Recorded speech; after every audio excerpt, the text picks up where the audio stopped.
Hey, I'm so excited you found this video. We're going to tell you the things you need to know before you go or even plan to go to Brooks Lodge or Falls or Campground.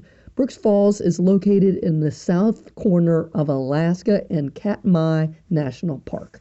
Hey, I just got back from Brooks Lodge. We stayed up there to see the bears, and it was an incredible trip. But there were some things that I think people should know before you go. I mean, it's really important. The first things you need to know about are when are the bears there. So the bears start arriving in June near the end of the month. So the campground opens up in May, the lodge opens up June 1st, but not really toward the end of June. Is there any reason to be there? Because that's when the bears start arriving, because in July is the start of the salmon run. That's what the bears are there for. So about mid-July is peak. This means that the salmon are jumping like popcorn. I mean, pop, pop, pop, pop, pop. There are so many bears. There could be 25 bears at the fall at one time. There are goods and bads that happen along with that, so that if that's the best time to be there, that's when everybody wants to be there. So there can be long lines at the main platform. In order to be there, you may have to be on a list and wait 30 minutes, an hour and a half, 2 hours even sometimes to be able to see the bears, and then you can only stay for an hour at a time, so that's a downside. Now after mid-July, the number of jumping fish decrease. So we were watching the webcam, and really there were fish jumping all the way through. We originally got on the website. We were there on the website, so we did not get to stay at the lodge. Now the lodge takes a lot of planning to stay at the lodge, because really you need 2 years notice to be able to stay at the lodge. The reservations for the lodge open up. It's a lottery, so just to get into the lodge, you have to be lucky. So the lottery starts December 1st, 2 years before you want to go. So say 2023 in December, you want to go, you're making reservations for 2025. So we missed that. So the same year, if you want to go to Brooks Falls and stay overnight, starting this January 5th of the same year is when the reservations come open, at least right now, to be able to go for the same year. That's what we did. So we got on, fingers poised. I left work to be able to be there on time with my fingers poised, my boyfriend too, to be able to get reservations. By the time we figured out what the heck was going on with that website, there was nothing left. So you might want to practice using that website and making reservations for things you really don't want to go to, so you can figure out how that thing works, because it's a little bit tricky. The only thing that was available by the time that we got through and figured it all out for 3 nights in a row, which is what we want, was September 18th, which was magically when nobody was taking any reservations. We thought that was odd, and we took it. So what you need to know is there are fish jumping in September. But the numbers of fish jumping in September are, a fish jumping in a way that could actually be caught by a bear once every 15 minutes or so. I mean, there are fish jumping, but not in places where bears are on the lip of the falls, which is the shot you want.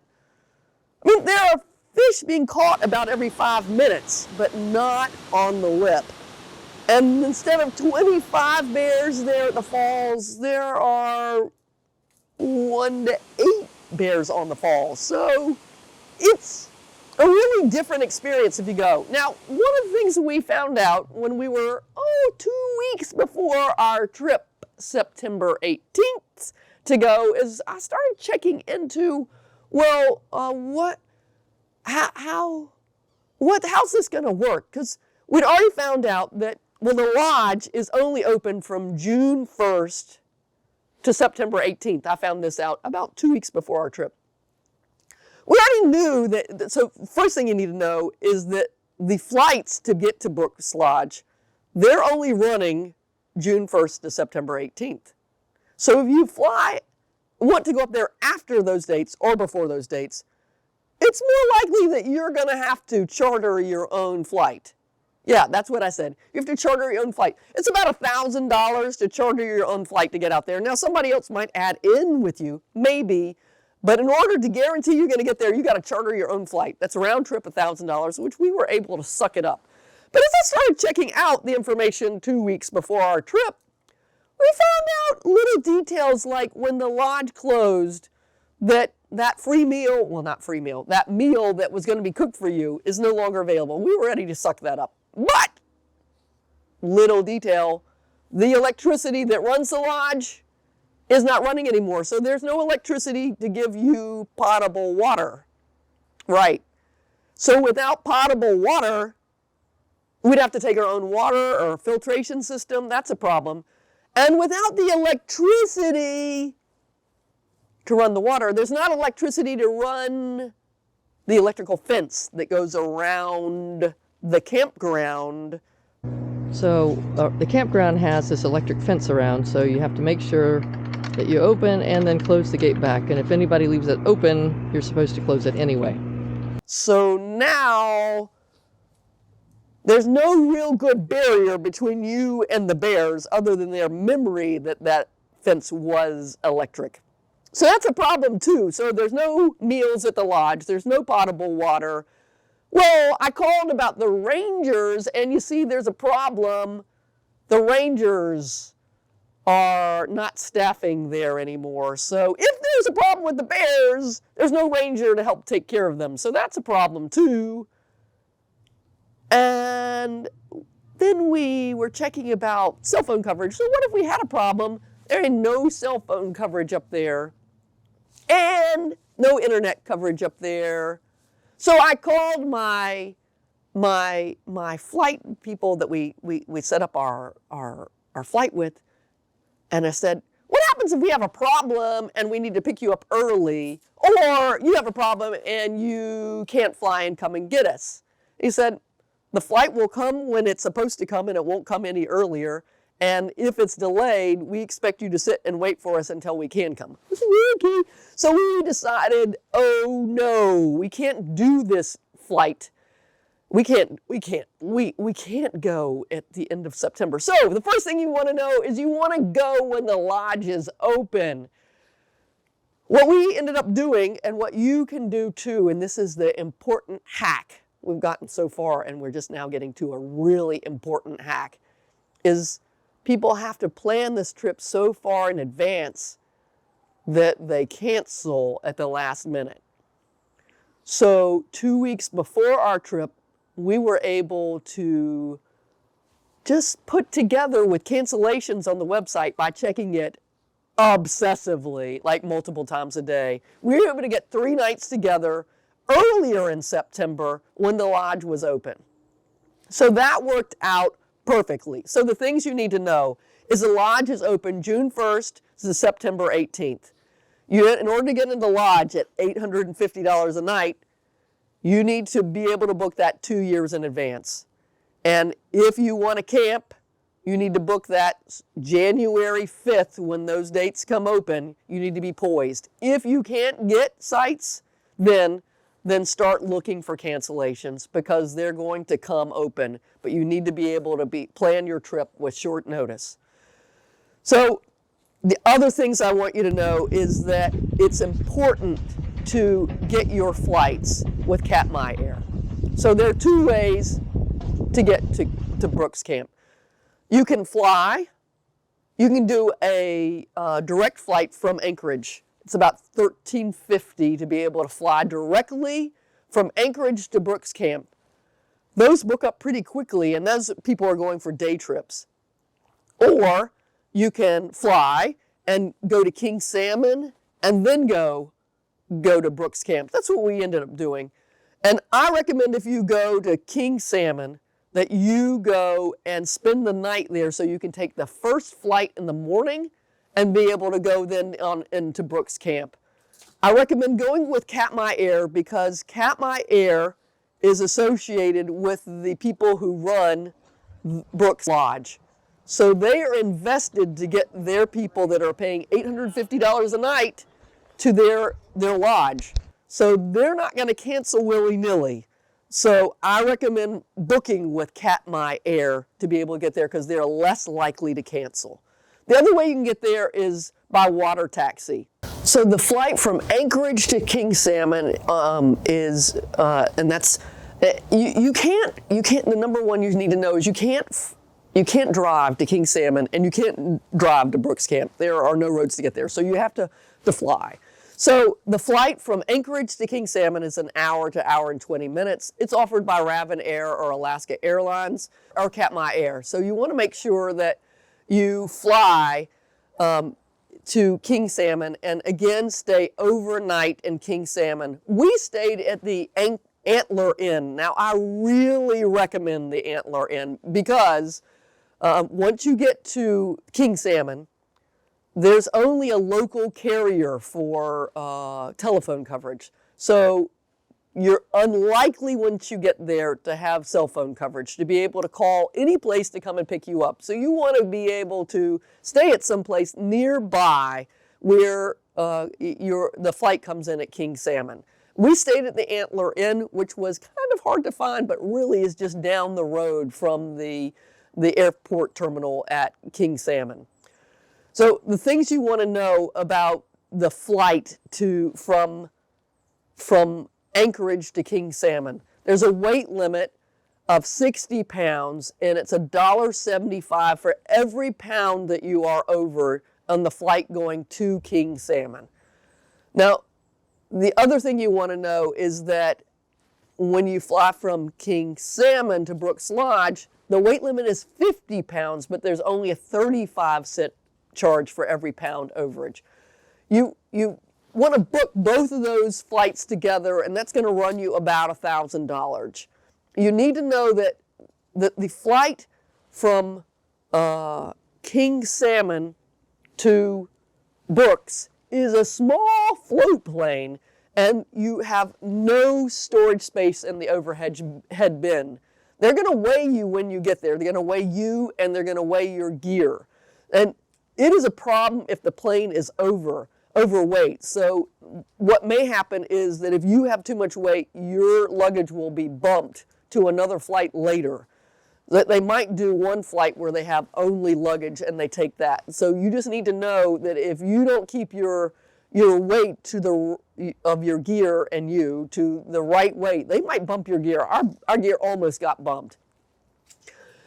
And you need to know that when you're flying with Katmai Air, that you don't go through a security check. They don't check to see if you have luggage, liquid. They just want to make sure what your weight is. And if you can leave gear that you don't need, say you go to Alaska and there's some stuff that you don't need to take Brooks Camp, you can always leave that at Katmai Air. You don't have to take that all the way through, but you just need to know that you want to make sure that your flights bring you back by the Katmai Air office so that you can pick that up. One of the important things that I think that when you're flying on the float plane, you want to try to be one of the first or the second groups going onto the float plane because someone gets to sit up front with the pilot. Now, on the way there, the first person on the plane, me, got to sit up front with the pilot. On my way back, the first group, which was Guy and I, got sent to the back. The second person on the plane, the second group of people, the first in that group got to be sit up front with the pilot. So if you want to sit up the pilot, which was amazing, you want to make sure that you're one of the first or the second groups on the plane. Now there is another way to get to Katmai Brooks Camp. The other way is by water taxi. The good thing about the water taxi is it goes every 2 hours from King Salmon up to Brooks Lodge. It goes starting at 6 a.m. in the morning. So if you want to get there early, they start early. They go every 2 hours starting at 6 a.m. and they go all the way up to 6 p.m. It takes them about 45 minutes, and there's no luggage limit if you go by water taxi, which sounds great. The only problem is that if the weather is bad, the first thing that cancels out is the water taxi. And one of the problems is if there's a cancellations due to weather on your water taxi, they don't refund your money.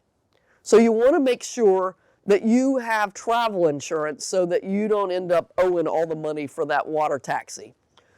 And we did find that when we were there that the water taxis stopped running abruptly. So if you've been planning this trip for a really long time, and then you get up there and they've canceled your water taxi trip, you're in trouble about how to get up there. So I think the more reliable way to get to Brooks Camp is to go by Katmai Air, because again, they're invested in getting you there because people are paying $850 a night to stay in their lodge, so they want to make those flights run. The other thing that you need to know is there's no cell phone service when you're up at Brooks Lodge. There's no internet service either, so you want to make sure that you have all your ducks in a row and that you're good before you get there because there's not going to be any cell phone coverage. Let's talk about Brooks Lodge, the lodging itself. It's $850 a night for a hut. That means you have 4 beds in that, 2 bunk beds on either side of the room. And in that room, it's a small room, you have a toilet and a shower and a place to put your gear. But for 4 people, this is a tight space that you kind of have to juggle around each other to make sure that you have room to move, because it is a tight space. So this is not a luxury place for $850 a night. With the 6% tax, that's $901. So if you make plans to go there, if money is tight, then you might want to look around for friends to be able to fill up all 4 of those bunks. If you, there are people who are wanting to go. So one of the ways you can do it is a Facebook group called Bears of Brooks Falls. And you can hook up with other people who might want to have a place to stay to be able to share that cost. Now, there are meals that are there. The meals are kind of pricey. So for breakfast, it's all buffet style. For breakfast, it's $12 to $17. For kids, $12, $17 for an adult to have breakfast there. For lunch, it is $15 to $24 to be able, $15 for kids, and $24 for adults to be able to eat lunch there, buffet style. And for dinner, the prices are $23 for kids and $40 for adults for dinner. Now, a quick hack is when you stay there for half price at the lunch and dinners, you can get the soup and salad and dessert and bread for half price. That's what we did. We had one meal every day. We had dinners every day, and we ate a lot of soup, salad, and dessert and bread. And that was plenty for $20, and that made really good sense for us. That is not advertised on the website, so that's something that's a good hack for you to know, that if that seems like a god-awful amount of money, $40 for dinner, or for the lunches, that was a lot of money too, that at half the price, you can get a decent meal and get full. It's really nice when you're camping to have a warm meal and to be able to stay inside someplace where it's warm. The fireplace there, we love just sitting around the fireplace and talking to people and hearing their stories too. So that's something we really recommend. The best thing is that there are lots of outlets here that people use to charge their stuff. We charged here every day and every night. Also inside the lodge is an alcohol bar where you can get drinks if you want. We didn't do that, but it is a really good option. All right, let's talk about the campground. That's where we stayed. So the campground is much more reasonable as opposed to the $901 you'll spend to stay in the lodge. The campground, while the lodge is open, the campground is $12 a night. That means that you will have, while the lodge is open, the electric fence that will help keep the bears out. Now, what they say over and over is this electric fence will only keep all but the most determined bears out of the campground. So it's not guaranteeing there won't be bears in the campground, but there's less likely to be bears in the campground. There were no bears in the campground while we were there. So You can stay in the campground from May to October, but I recommend staying in the campground only when the lodge is open. It is a 0.3 mile hike from the campground over to the lodge. And then once you're at the lodge, it is a 1.2 mile hike all the way up to the platform where you can get to Brooks Falls. Now, there are other platforms along the way, but the ones that's the iconic one is the 1.2 mile hike from the lodge. So the things you need to know that when you stay in the campground is that you are not supposed to keep any food in your tent. You're not supposed to have any food on you the entire time you're there. The only time you're allowed to have food is taking it to and from the food cache, which is a building that has, so there are buildings for food, there are buildings for gear, and there are bathrooms, and none of those have electricity. So make sure you have a headlight so that when you get in those rooms are dark. So you need to have a headlight to be able to see your way in there. All your food needs to stay in the food cache. Again, it's like a hut with a door that closes. And then any gear, they recommend not leaving any gear in your tent because bears are really curious. So if you have interesting stuff in your tent, they might be going, oh, what's all that interesting stuff? I want to see it. So put all that gear in the gear cache. So again, that's a room that you close the door with no electricity in there. Okay, so here is what the bathrooms look like at Brooks Camp. There are no lights, and they're just a non-flushable toilet. But it works. Make sure you bring a flashlight. They also have food caches and gear caches. You're not allowed to take any food with you anywhere except for to the covered areas to eat. Otherwise, all food should be in the food cache. You can't take anything with you but water. No gum, no candy, no snacks, no nothing. This is what they look like. This is the food cache.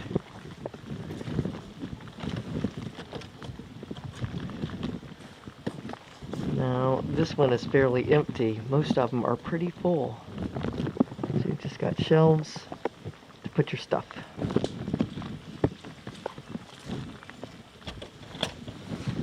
And this is the gear cache.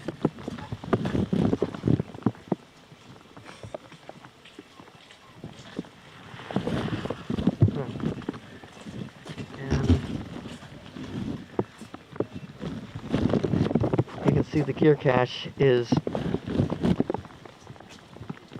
fuller of stuff.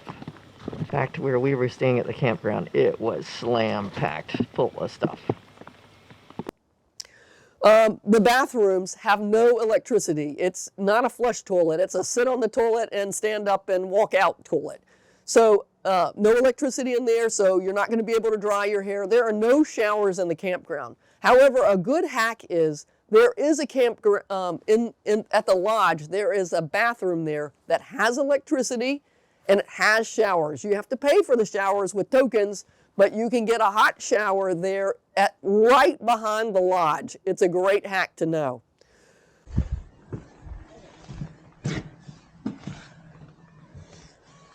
Here are the bathrooms that are for the lodge. A lot nicer. You can get a token and take a shower. Tokens right now are $7. And the toilets are dun-da-da, flush toilets. Woohoo! The best campsites. So we were wondering, what are the best campsites? Well, for us, the best campsite was right by the bathrooms and the gear caches and the cache for the food. Other people think the best campground site is where you're further from all that. What we found while we were there is that people were really respectful in the campground and really quiet. I can't speak for all times of the year, but for a while we were there. So we were fine right by the bathrooms and the gear caches. One recommendation that we heard from other people and we saw while we were there is that it rains almost every day while you're there. So it might be good to have a tarp to go over your tent. We had a big Agnes tent and we never got wet inside our tent, but a lot of people got wet inside their tent. So if you have a tarp over your tent, then that will help make sure you stay dry. Okay, so what do you do? Well, like we said, we ended up going on cancellations, last minute cancellations. So what do you do? We ended up having we wanted to go 3 days. We had our flight books for 3 days, but we only had 2 days of camping reserved with 2 weeks notice. Well, we kept checking the website, obsessively, until right before the trip is when that last day came open. But and that's when most of the cancellations show up, right before the trip. So you're kind of gambling that your spots are going to come open, but they probably will. So what would have happened if our last day we didn't get a spot? Well, if you don't have a spot in Brooks Campground and you're staying overnight, then they make you do backcountry camping. So what that means is you have to get 1.5 miles from Brooks Falls and away from the waterway. So they would tell you where you have to go, but you have to go where you are totally unsupported to be able to camp. Now, for some people that might sound like, okay, that sounded terrifying to me, to be where there are the highest concentration of brown bear in the world, and we're camping without support. But that didn't happen for us. But you should know that is a possibility of what might happen. Let's talk about the rules of what they say you have to do and how strict they are. I thought when you get there, you have to go to bear school and learn all the rules. Welcome to Brooks Camp in Katmai National Park and Preserve. And the rules are basically this. You have to keep at least 50 yards between you and a bear at any given time. This is a really good rule. You have to give the bears right away. So if you're walking on a road, this never happened to us, but it happened to lots of people. If you're walking on a trail or a road and a bear is coming behind you or in front of you, you have to get off the trail as much as possible. But you want to get off the trail where you can still see the bear because you want to know when it's clear to come back out and to watch their behavior. The other thing you have to do is do not run. If you run, the bear will think this is going to be great fun. Their predatory response kicks in and they will come after you. So the last thing you want to do is run. You can back away slowly, but don't run. And if you back away slowly, you want to be facing them. You want to make sure you hike in groups if you can, that you want to have other people around you. And when you walk, you need to make lots of noise. So for me, that meant I was singing little songs to the bears. I aggravated my boyfriend with this, but that's how I did it. I sang little songs to the bears as we walked along. And with this method and with my bad singing, we never ran into a bear on the trail. Hello, bear. We love you. We don't want to surprise you. So that is a good rule to follow too. You want to make sure that you leave all your gear in the gear cache and never leave any gear unattended, because bears think any gear is a toy for them and they would love to play with them. And the bears are everywhere. So you think you're leaving it for a second, they will be right there in a minute. And I mean, they are everywhere. So leave your gear in the gear cache and don't leave it unattended. All food has to be stored in the gear cache, and there are particular areas where you can eat your food, and then you're supposed to clean up meticulously afterwards. So this is a rule that they are serious about. The only drinks that you can carry around with you is water, and you're not even allowed to be chewing gum as you walk along, because that's an interesting scent and an interesting smell to the bears. So you can't even chew gum as you walk along. One of the hacks that I recommend is there are 2 gear caches for campers. There's a gear cache in the campground, but there's a gear cache near the lodge. And so a food cache near the lodge. So if you have gear or food that you want to have access to during the day. So for example, when we went to Brooks Falls, we had to come back for lunch because you couldn't take any food with you. So we were not eating at the lodge. So we went all the way back to the campground to get our food out of the food cache to eat. We didn't really need to do that. We could have brought our food to the food cache right by the lodge, so we wouldn't have to walk all the way back to the campground to be able to then go all the way back to the falls to be able to continue shooting in the afternoon. So that's a great hack. And I will say that with the rangers there, so during the season when the lodge is open and the rangers are there, the rangers really took care of the bears for you. If there was a bear sleeping on the trail, they didn't let anybody go through until the bears moved. If there was a bear too close to the lodge, then they were taking care of the bear so it got out of the way. I felt, even though when we arrived there were 3 bears on the beach and we had to delay our getting off the plane. Welcome to Brooks. A little bit of a delay there with the bears, but we got it figured out. When we were going to the ranger station to be able to get to bear school, there was a bear walking in the woods right to our left.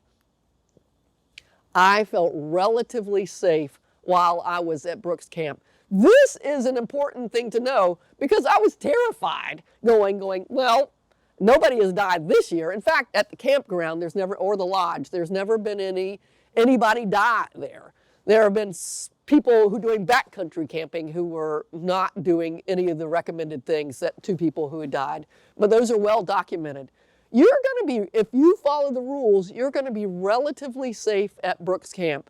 I would not have kids running around there, but if you follow the rules, you're going to feel safe while you're there, which made me really happy to know that I felt okay there. And if I would go back if I did not, if considering the safety concerns of it, there was no problems. I think other things you need to know are basic things about the photography. You're going to enjoy the photography more if you know more about the bears. So every year, the National Park Service puts out a thing about the bears of Brooks Camps. So go ahead and look at that and get to know the frequently seen bears so that you can know them. The other thing I highly recommend is start watching that webcam.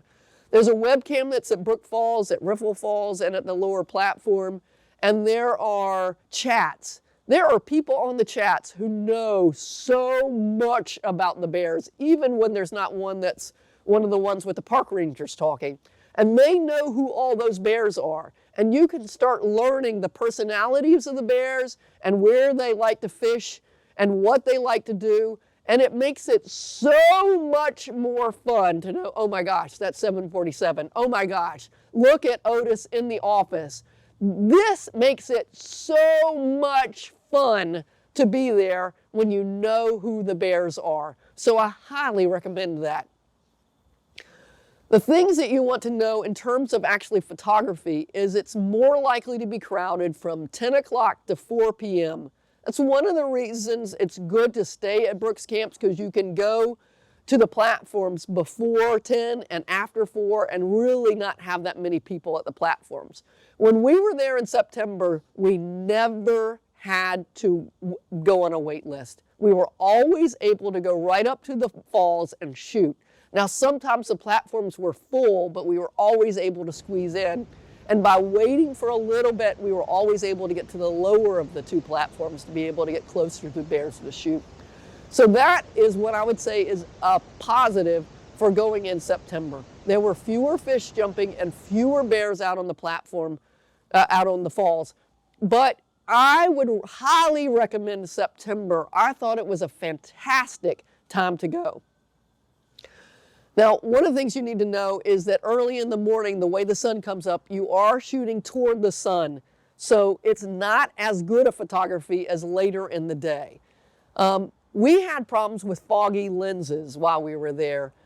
You need to make sure you take something that's going to cover your lens and your camera, because it's probably going to rain. We continued to shoot, and other people did too, with rain hoods on their cameras. But then you have problems with foggy lenses. I heard a lot of people, both Guy and I, had trouble with foggy lenses. So keep an eye on your lens to see if it's fogging up, because those shots that you just took might not be all that great if they're all foggy. I think the other thing I would say is I would recommend a minimum of a 3-day stay. I hear horror stories of people who go for the day and their water taxi got canceled, and if there are people that the weather is bad and they're going to only make 1 or 2 flights, they're going to prioritize those flights for people who are staying at the lodge or people who are staying longer as opposed to the day trippers. So if you stay there, you're going to be more of a priority to get to the lodge or the campground. And you're less likely, if there's travel problems such as the weather, to have your whole trip get canceled out. In terms of bugs, we went in September and we did not have any trouble with the bugs. I hear earlier in the season that you need to wear long sleeve clothes and things that cover up your hands and bug spray and netting over your head. We had none of that problem in September. And we also, with the 3-day stay, were able to do the 10,000 Smokes tour. I really recommend that trip. I thought it was a good way to break up. I know that you're there for the bears, but that was a great trip. I would recommend it. It is something that I would recommend booking up before you leave to go there, because by the time you get there, it can be all the way sold out.